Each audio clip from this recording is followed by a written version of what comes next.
Good afternoon, everyone. On behalf of the British Chamber of Commerce for Luxembourg, I'd like to welcome you this afternoon to our webinar. We're delighted to be running this afternoon's event in partnership with the University of Luxembourg's Interdisciplinary Centre for Security, Reliability and Trust, the SNT, and our media partner, Delano. Over the next hour or so, the SNT will present to us their strategic research priorities. We will also hear from a business partner and also from one of their spin-offs. Before I hand over to Natalie Gerardstein from Delano, who has very kindly agreed to moderate this afternoon's discussion, I just have a few housekeeping matters. So firstly, for your information, we will be recording this afternoon's webinar. There will also be a Q&A session at the end of the panel discussion. If you wish a question to be addressed to the panel on your behalf, please use the Q&A function on Zoom. So with that said, I'd now like to hand you over to Natalie to introduce the event and her fellow panelists. Hello, everyone. I hope you can hear me okay, and thank you, Colin. Thanks, of course, to the BCC and the SNT for putting together today's chat, and Don was really happy we could be a part of it. I'm looking forward so much to hearing from these speakers. There are really some truly innovative projects that are underway. Of course, at the heart of today's discussion, as you mentioned, is the SNT, which works with over 55 industry partners across 6 strategic areas.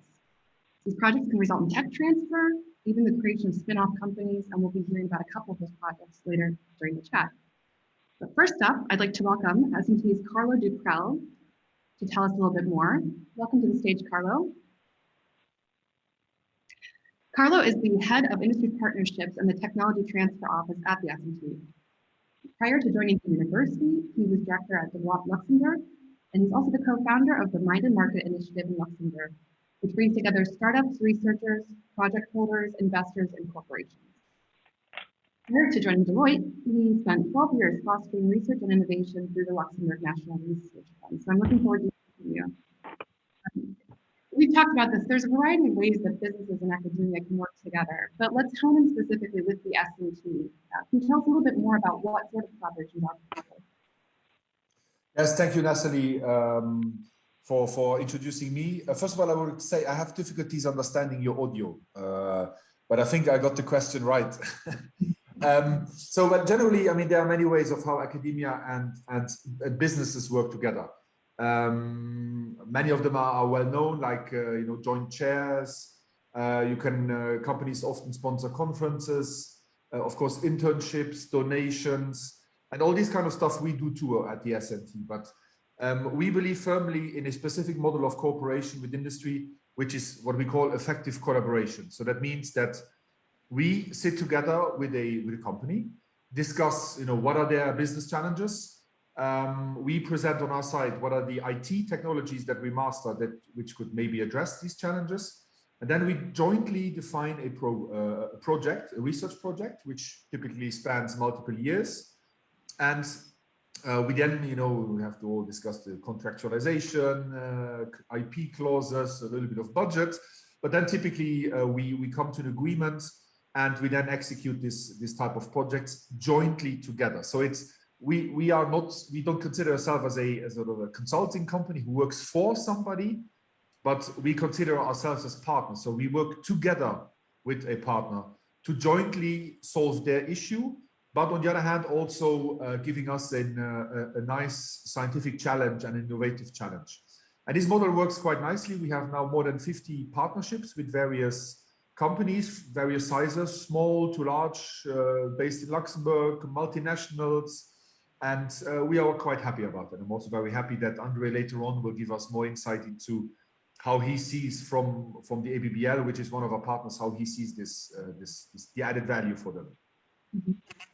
So the SNT launched in 2009, but can you tell us a little bit more about how it's evolved since then, and how has that made an impact on collaborations? Yes, I mean, I think we are fairly happy with our development. And in 2009, we were created as part of the university, which is still also very young university, considering at least the age of universities. And at the time in 2009, I think we were about 30 people. And today we are very close to 400. And the largest, let's say, financial contribution comes from our partners. So it's not that we are sort of living in an ivory tower and doing research just based on government funding. No, we work a lot, really a lot with partners. This is central to our research activities. We have now 15 teams spanning all kinds of IT-related topics, from software engineering, software verification, validation, cybersecurity, cryptography, blockchain, DLT, analytics, big data, high-performance computing, remote sensing, you name it, and also space robotics. This is our latest area of focus. So, and we try to, in this, across all these teams, we try to combine three things. One is excellence in research, which is very important to us. So, I think our indicator highly, it's very important for us to be at the top notch of international science and innovation. Then working with partners, as I said before, we have this partnership program where we do these collaborative research projects. And then also we try to create our spin-offs to the sector in Luxembourg. For the moment, we have created 5, and then I'm happy that Jamal is here. He's one, I think the first spin-off we created. We have a couple of more, coming up in the next, or this year, I hope. I mean, we'll hear about some success stories later, as you mentioned, but can you talk about a couple that we're not discussing in a nutshell? A couple success stories you've seen. Yes, of course. For example, if we take on the basic, let's say, competence that we have in many teams is analytics, big data. We work with some of our partners where we build kinds of data lakes internally of the partner. So they have lots of databases with distributed types of data, unlinked, unmatched. And we help them put that together. And then based on various AI algorithms, we try to draw conclusions from that, typically for client segmentation. So better understand, what are my clients and what is the next best action. So in a sense, and then I think we have had a few successes where we could really drastically improve the conversion rate. So the likelihood that a contact with a client will lead to the signature of a new contract for a new product or so. So that is one. Sorry. Another one is, which we also use quite in a number of projects. This is what we call natural language processing. So this is typically a IT technology which allows the software to understand more or less, maybe not like a human, but at least to grasp the basic principles of a text. And of course, this is quite strong if we have similar and structured text. And we use this, for example, in a project with the CSSF, so the financial regulator in Luxembourg, for automated client compliance checking. The CSSF receives about 20,000 fund prospectuses every year, which they need to check within their role as a regulator. And we are now setting up a system which actually understands a number of the regulations against which these fund prospectuses are checked. And this will then, of course, drastically reduce the amount of time that the agents of the CSSF will need to invest in checking those prospectuses, but it will allow them, then to focus much more of their time into the, let's say, difficult or say somewhat strange elements that are raised by the tool. Yeah? So it's the quality of this, the checking will increase over time. So there's a real another one. Yep. Sorry. I was going to say those cases for these organizations, of course. Yeah, maybe a last one that we are quite proud of is, we have a long, extensive experience of working in the satellite communication area, in particular with SES here in Luxembourg. And many of you have followed the Luxembourg government strategy of going into commercial space. Yeah, so we have now this switch going from like the ESA, NASA driven very complex, very expensive space missions to, let's say, more agile, like SpaceX missions. And there are many, many, many companies active in that area. Also, a lot of them are coming to Luxembourg, because they are attracted by the government's policy on this. And here we built a demonstrator where we can show how the 5G technology can be used in space. What these commercial space companies are looking for is cheap components, because they in contrast to an ESA or a NASA, they will not cover the whole value chain. They don't have the launcher, the communication, payload, etc. But they have one specific element. So they need to link to all other elements that are necessary to make such a mission work. And communication is one of them. And here 5G is, of course, a standardized communication protocol. And we have now a demonstrator in our labs which shows how 5G could be used between Earth and low Earth orbit and back, but also Earth, Moon orbit, Moon surface to rovers. And we can actually operationalize that. And the companies who are active in this space can come to us and use this facility to actually test under, let's say, realistic conditions, the communication ability.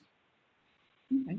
And if business leaders are looking to do similar projects of partnerships, what's the best way to get in touch with either you or the SMT? Yes, so I mean, the best way is, first of all, not to go to our website because it's horrible. Yeah? The university website is being reconstructed, luckily. But I mean, the easiest is to get in touch probably with me directly. We typically have a simple, let's say, first discussion on what are the basic needs. We explain a little bit how do we work, what is the added value that we can provide, what is our partnership model, and then we bring in the researchers to then really define a project together. So scientifically interesting for us, business challenge for the partner. And then we walk to the contractuals. That's not a big issue, but that's the way to get in touch with us and to work with us. Okay, wonderful. Thank you very much, Carl. It's been really informative. Thank you. Just as a reminder to the audience, of course, you can ask questions in the chat box. We'll take those at the end. So if you have any questions for Carl or any of the speakers, feel free to ask away. We'll turn now to one of the success stories, and this time with Luxembourg's Banking Association, the ABBL. So hello there, I see you, Andre Martovi. You serve as the ABBL Digital Strategy, FinTech, and Innovation Advisor. You represented the association at several different working groups, also at the European level, in blockchain, AI, and cloud. And Andre also coordinates the ABBL's position on legislative proposals where finance and technology intersect. He's also contributed to the creation of the Luxembourg FinTech Lab. So welcome to the stage today, Andre. Yeah, hello, thanks a lot. Yeah. I understand the ABBL has already engaged in a couple of projects with the SMT, and the first one was in distributed ledger technology. Can you tell us a little bit more about that one? Yeah, thanks a lot for the introduction. Indeed, we started our cooperation journey with the University of Luxembourg and specifically SNT already since 2017 with the first project, which is called Distributed Ledger Prototype and Data Analytics for Know Your Customer. So the title is a bit kind of complex, with a lot of abbreviation, but the major idea is the usage of the blockchain technology, the kind of terminology which is widely used nowadays, mainly in the public. There is a synonym which is used and which is called distributed ledger technology, which is basically the same. Well, I would say 4 years ago, everybody was talking about blockchain. Everybody was talking about the potential use cases for the technology. Somebody was saying that this is the new future, like a new internet, new protocols. Well, we also witnessed the waves in terms of the interest coming to the Bitcoin as well. But well, we should somehow delineate applications which were built on top of blockchain, like a Bitcoin, and of course the blockchain technology as such, because the technology which is underlying different crypto assets which now circulating on the market has very much high potential. And what we saw, we were following all the discussions that in Luxembourg and also abroad, everybody was talking about blockchain, and we thought, why we won't be only talking, but also doing something in that respect.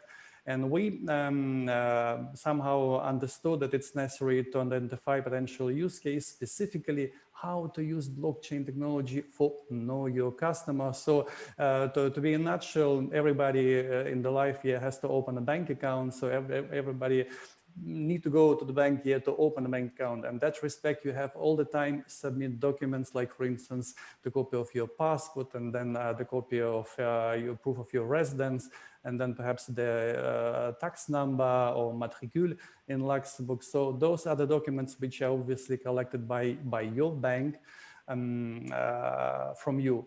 And let's assume that at some point of time, you would decide to open another account in another bank. In that respect, you will have to do the same operation one more time. And then for the bank 3, it will be again the same operation. So all the time, it will be also time concerns for you and actually cost implications for the banks.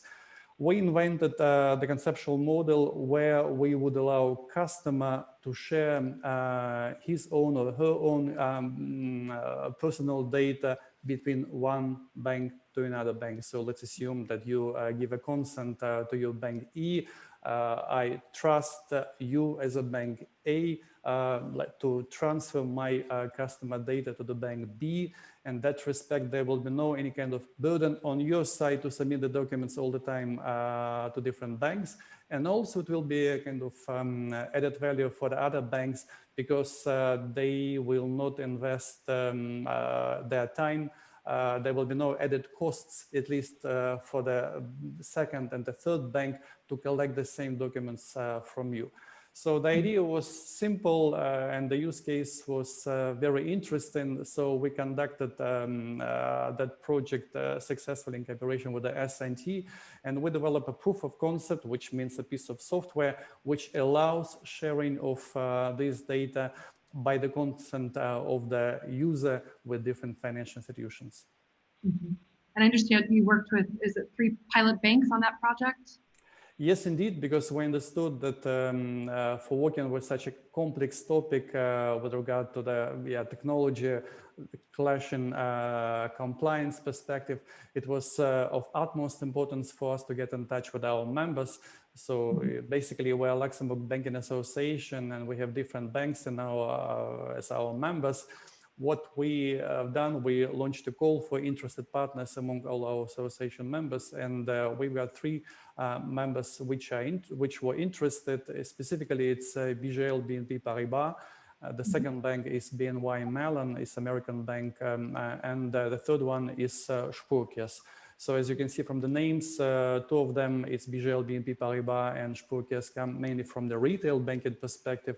The major difference is Spurkes is basically locally headquartered bank, and the BGL, BNP Paribas with a headquarter located in France.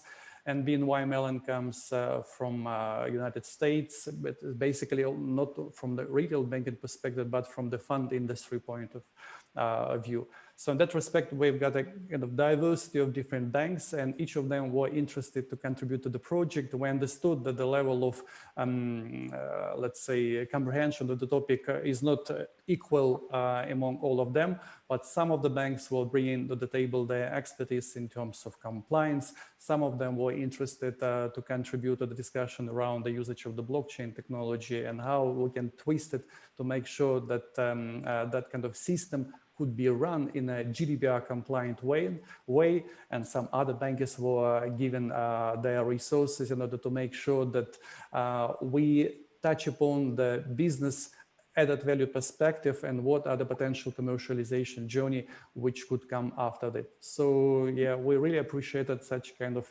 collaboration between different institutions, and each of them took a piece of added value to them. And we also appreciate in the fact that some of the bankers which we had in our consortium also launched other projects in parallel with the SNT or with other research institutions in Luxembourg to make sure that they also accelerate their knowledge internally and build their skills in-house to make sure that they have a sufficient absorptive capacity to understand the technology and to see what is going next. Okay, great, thank you.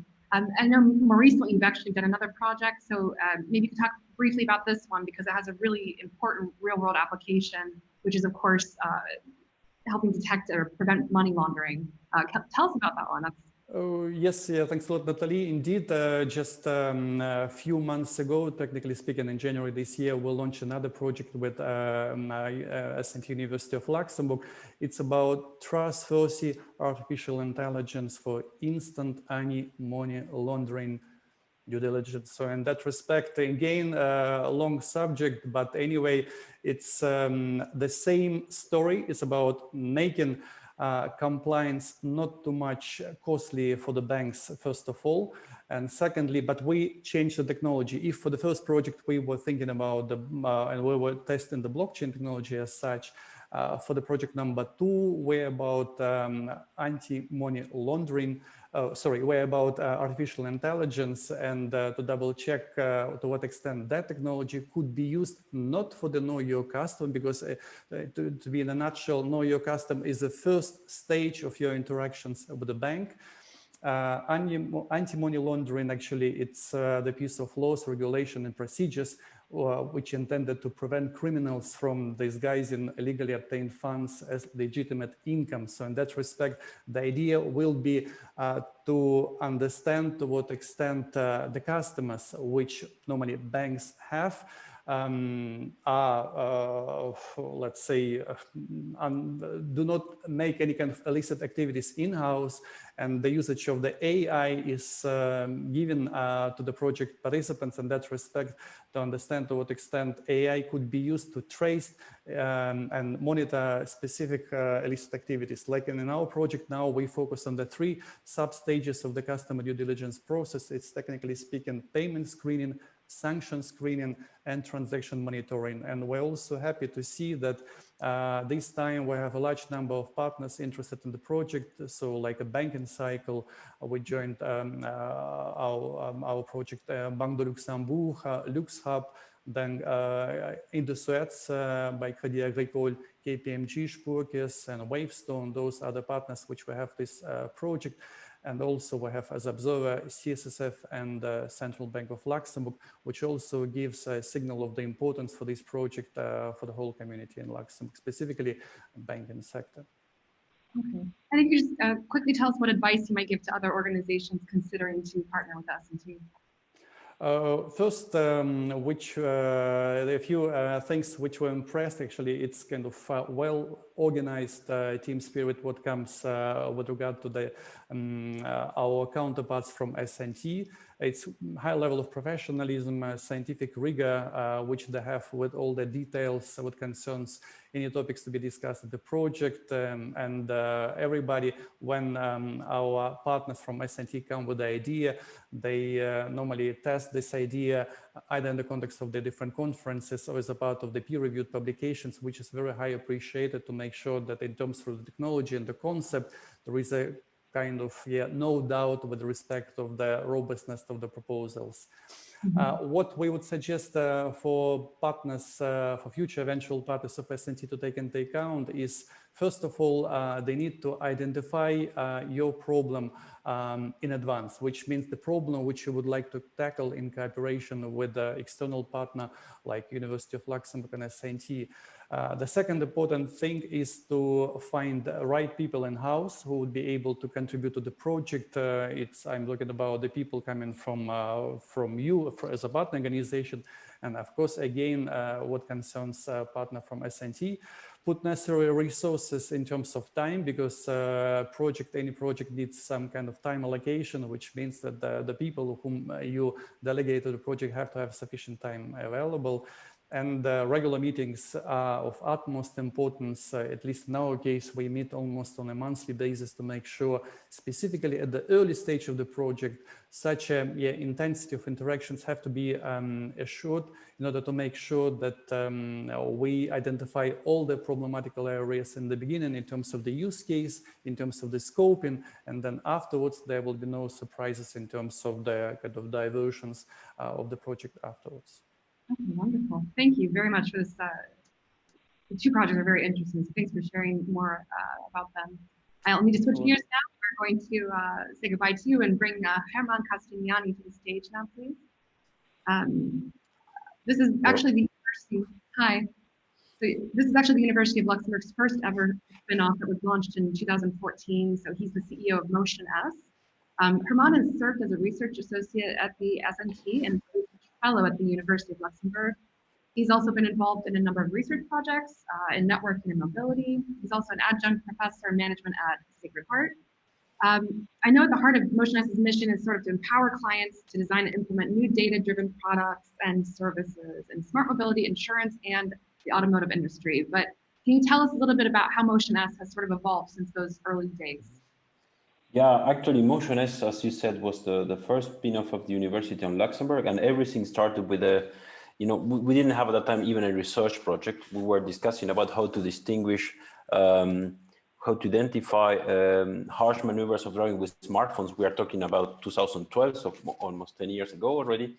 And this was discussions held with Raphael Frank, Professor Raphael Frank, that was the head of the Vehicular Lab at the time.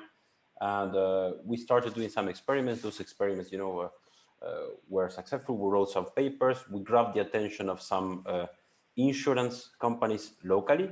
And then there was a kind of decision that had to be taken. Either we do a patent and we keep it here, or we exploit it commercially.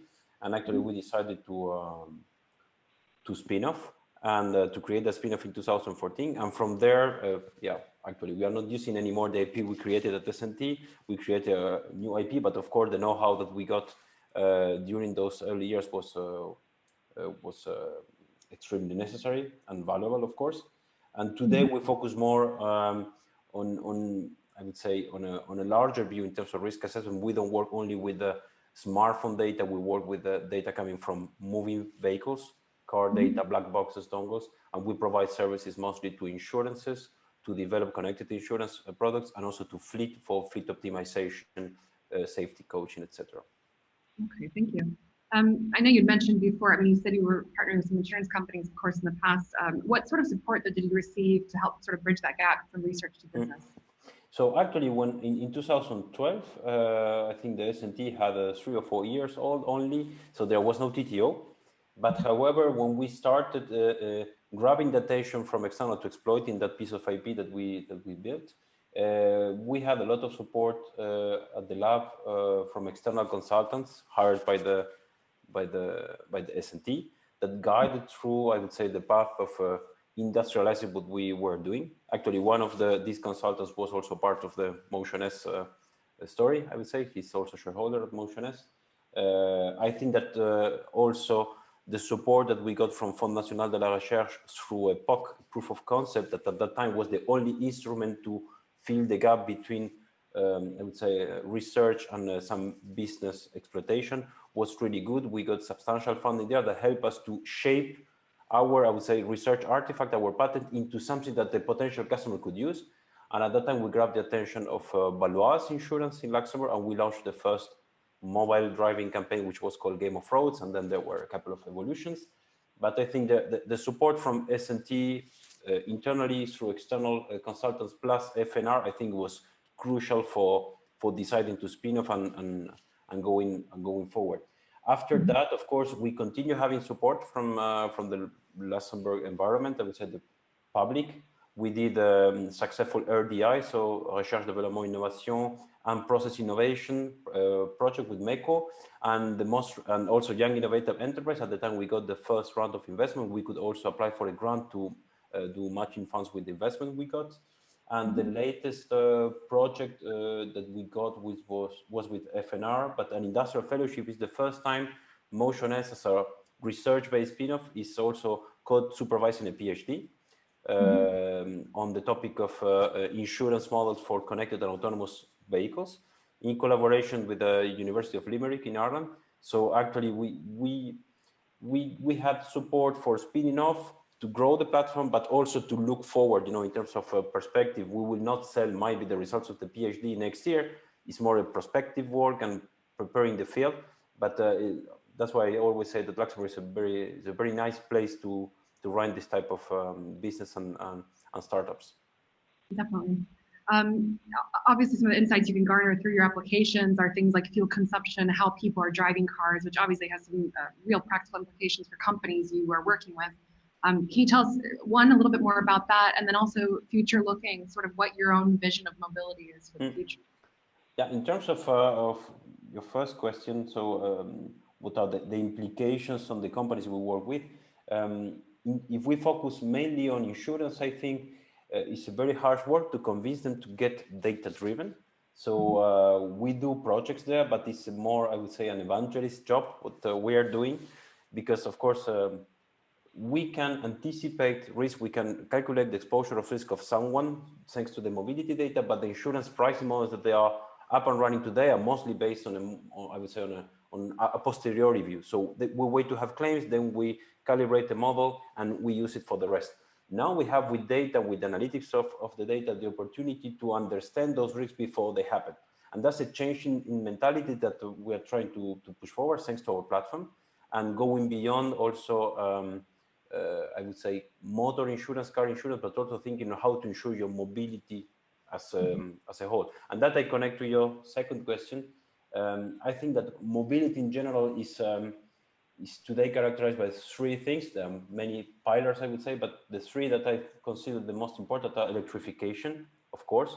30% of the vehicles that are being sold in Luxembourg are electrified today. So 1/3 of the market. Connectivity, of course, all the vehicles are connected.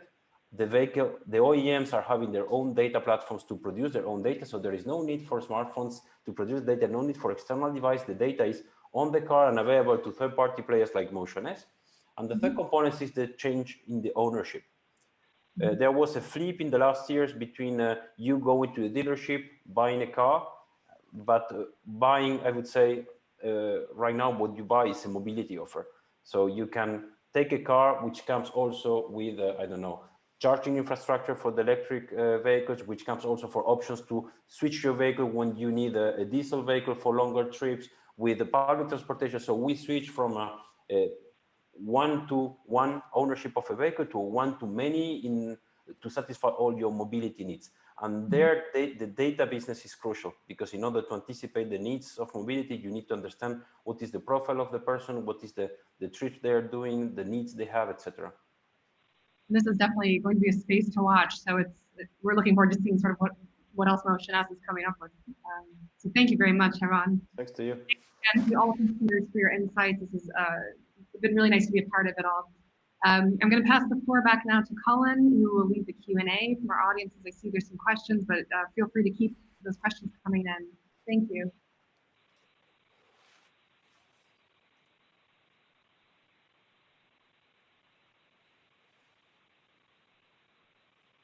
Thank you, Natalie, very, very much. So we have received some questions from the audience. Carlo, potentially if we start with your good self. So one question for you. So the audience would like to understand, when you work with an individual or group that is developing new tech, how is their IP protected? So and typically who ends up owning it? So a question on intellectual property rights for you, Carlo. Yes, thank you. That's always a very technical and sometimes very painful subject. But first of all, let me say that this is, like so many other things, also regulated by the European Commission. Yeah, so this is part of the competition and state aid framework, and we typically use two models when working with partners, and we use them. I mean, in discussion with the partner, we choose between them in discussion with the partner.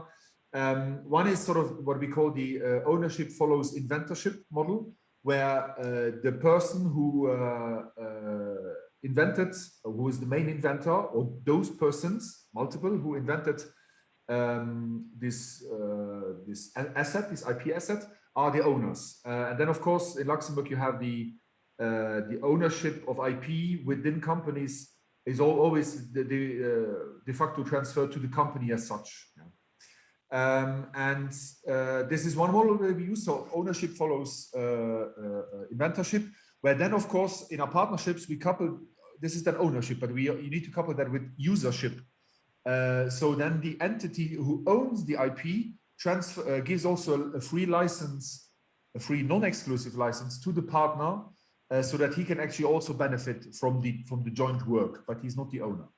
The other model, which we also and more frequently lately is where the IP is just shared. It's shared IP, and both parties have the full right to make commercial use, or in our case, research use of the IP, and that's much more simple to put into practice. Thank you, Carlo. So a second question for you. In your introduction, you mentioned 5 startups and maybe another two coming later this year. The question from the audience is: do you know ahead of time that a startup is going to manifest itself in a spin out, or is it just something that really happens along the way as the project develops? Maybe in the past, sort of, it happened along the way, but now we try to have a structured process. I mean, we have what we call an acceleration program, where in a stepwise approach, we talk to the researchers, we train them on entrepreneurship, we try to raise their interest, then they come to us with an idea, and then we do a quick assessment, this could be commercially relevant or maybe not. Then we do a market study, if we believe there's something. And the market study is often done together with external experts, as Germain said before. So we need to bring in expertise. I mean, not everybody can, understand let's say the prospects of every potential market out there. And then, if all this is successful, then we go into let's say the more serious stuff of creating a minimal viable product within the university, so within the S&T. And then at some point, if we can set up a team, some initial funding is secured, then the company is created. Typically some of our researchers go to the company, and then we do a license agreement between the university and the company, so that the company can use the technology developed at the university. And I would say, in terms of time span, it depends. In the optimal case, it's 12 months. That's optimistic. Rather 18 to 24 months. And then many projects, they just sort of, they stop on the way because either the competitor analysis shows that there's no market left, or there's maybe sometimes what we often struggle with is the team. To get the right team together, our people are typically very good technically, but they often lack an entrepreneurial mindset. And Germain is the exception who confirms the rule. But we train our people, and then we also try to bring in other people from outside to build the team, because the team is relevant. And I guess Germain will fully support that. Yeah, of course. You've given me a very nice segue into my last question, Carlo, where you talked about Germain's entrepreneurial spirit. So the audience would like to understand, Germain, how COVID has impacted Motionus, given that you're in your startup phase, and also how it has affected you as an entrepreneur. You were extremely positive in your remarks about Luxembourg, but we all know that Luxembourg does face some challenges with regards to labour laws, and the feedback that you hear on support for innovation and entrepreneurship is a little mixed. So the audience would very much like to hear your views on these aspects. Yeah, I think the question is not how COVID impacted Motionus, but I think all the startups like Motionus were impacted the same way. Absolutely. We were almost break even, I would say, before COVID, and after COVID started, some of the big projects we had were suspended, because of course what we do is to help the customers to build new projects, innovation, etc. So they say, maybe you are not on our top priority, so give us 6 months. And for the start of 6 months is a lot. So we could maintain our whole stuff during the COVID. So that was very good. We were working on a second round of investment that actually we are very close to finalize in the next days. Regarding the fact of support from Luxembourg, I'm really positive about that, because during the COVID crisis, we received many visits also from Lux Innovations saying, we know that the situation is complicated. How can we help? How can we do some mise en relation to different partners? How can you help you to set up also to look for funding for European projects? And this was there without asking. I'm not sure that in other countries you have people knocking your door from the government say, how can we help? And it's not only with money, it's just opening doors, facilitating stuff. So labor law is more or less equal in Europe, and I don't think that Luxembourg is more restricted than other countries in main Europe. regarding that. But I was, for the moment, I was not concerned by that. So yeah, let's keep positive for the next ones. Carlo, you have something to add?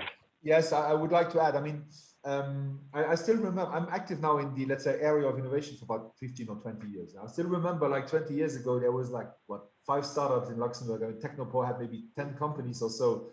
And now we have more than 300 in Luxembourg. Yeah. So, of course, not everything is perfect, could be better, but I think the government is very open to discuss that. And I think the government's policy, which I must admit, I doubted a lot in the time, but was very successful. Yeah. So I mean, I personally could never have imagined that we would at some point have more than 300 startups in Luxembourg. And but on the other hand, always remember entrepreneurship is very hard. There's no easy way there, and I think again Germain will confirm that it's a lot of hard work, long nights, no very holiday. hard in the beginning. And COVID didn't help at all. Of course, the level of stress for an entrepreneur paying salaries every end of the month is complicated, as you might imagine. Yeah. So. And there's just maybe, if you permit me, one final question from the audience. So, and it is in relation to support for startups. The audience have observed that there are many organizations that have very good ideas, but the question is really, how can small businesses which are in this startup phase find funding? As I say, not all ideas manifest themselves in businesses, but it's, yeah, how can small businesses secure funding to take forward their ideas and to promote their innovation? Should I try to respond? I think that's a very good question. Now we face that quite often, and it's actually very hard. But on the other hand, I mean, I would try to maximize, and I would always try to do that, is talk to a lot of people to see what are the options. From a government perspective, it's true that a lot of funding is geared towards startups, but there are other funding instruments like the RDI that Germain mentioned also, and that we also in our research projects together with partner companies use very often. And this is for established companies. What you will face there is that there is an emphasis on, let's say, technology and innovation-driven ideas. If it's just a good idea, that's very hard to find funding for that. Yes, I agree to that. On the other hand, there's also then banks who are open to provide, of course, loans. So you have to pay that back at some point. And then maybe also investors. I mean, many investors are not so keen in investing in early stage startups because they have never proved that they actually can, build up a viable business case. Some of them rather invest in existing businesses that have proven they can survive, and they might have a new idea. So I would always try to go broad. Also talk to Lux Innovation. They have an excellent network. They know everything what's going on, and just take as much as advice as you can, and you might find somebody. But it's hard. I agree. Yeah. Yeah, I can also add a small phrase in terms of the funding and support. Indeed, what we also have done at the level of the EVBL, we created the FinTech map of Luxembourg. It's kind of a small website where you can find basic information about what does it mean, and where the different FinTech stands with regard to the, let's say, location in Luxembourg. But what is also important is we classified also funding and support for fintechs in that respect. Actually, it's specific a bit with regard to the types of business in Luxembourg by the different stages of the company life cycle. And for instance, on the website, you can also find a subsection which is called ideation and prototyping. So actually, it's the stage before what is actually normally called creation of the company in terms of legal point of view. But nevertheless, there is also some kind of references, basic references, which are available on that website, which you can consult. And actually, I also agree with Carlo that the option number 1 in Luxembourg could be Lux Innovation, which normally provides different kind of schemes for support for new startups. And perhaps it could be a chance of getting in touch with that organization and that public entity to make sure that there is also some funding could be available for this early, not so easy step of ideation process before the company is set up. Thank you, Andre. Maybe one last question.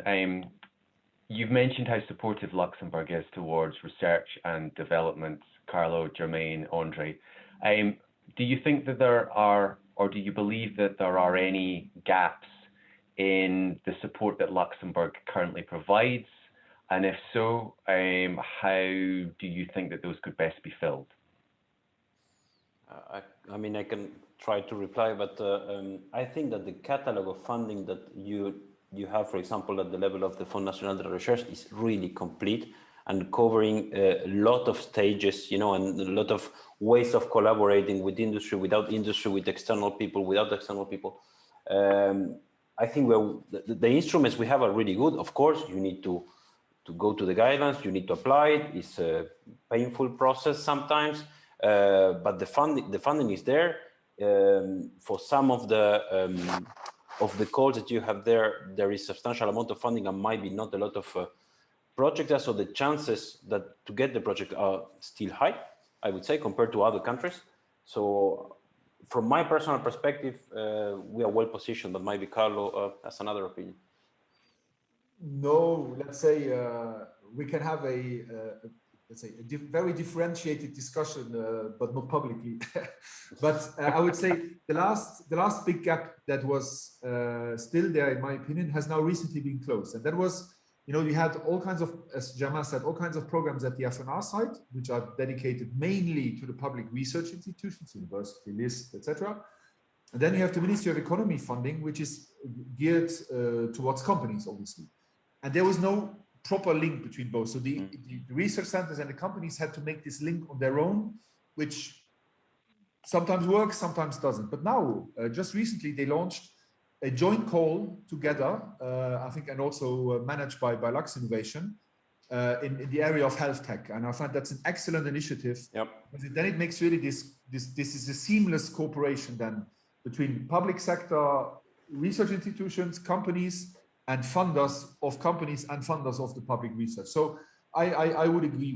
We have a very broad portfolio of instruments. We can always discuss the details, but in general, I mean, there are no major gaps. And I hope funding is quite large in Luxembourg. So in relation to other countries where it's really hard, here it's only hard to get funding. Yeah. And with that, I hope Luxembourg will continue to be as successful in the fields of research and development, and there will be many more organizations like Motionus that will come to market in the future. Thank you, gentlemen, very much. And before we close, I would just like to say a huge thank you, firstly to Natalie for moderating the event, and also to all of you for participating. Before we close, maybe just some words about some future BCC events. On the 12th of May, we have an event called The Next Normal, which is an event which has been run by the Chambers of Commerce in the UK, which will look at future-proofing the workforce in a post-pandemic environment. On the 9th of June, we have our annual general meeting, and on the 16th of June, our P&L group will be running an event entitled Sustainable Business, a mindset, not a label. During this event, they will be running an interactive workshop which will look at how companies and individuals can achieve the goal of being sustainable. As always, please do visit our website at www.bcc.lu for more details and also to register for these events. Thank you, everyone, once again for joining this afternoon, and I wish you all a very good day. Thank you, folks. Thank you. Bye-bye. Thank you very much.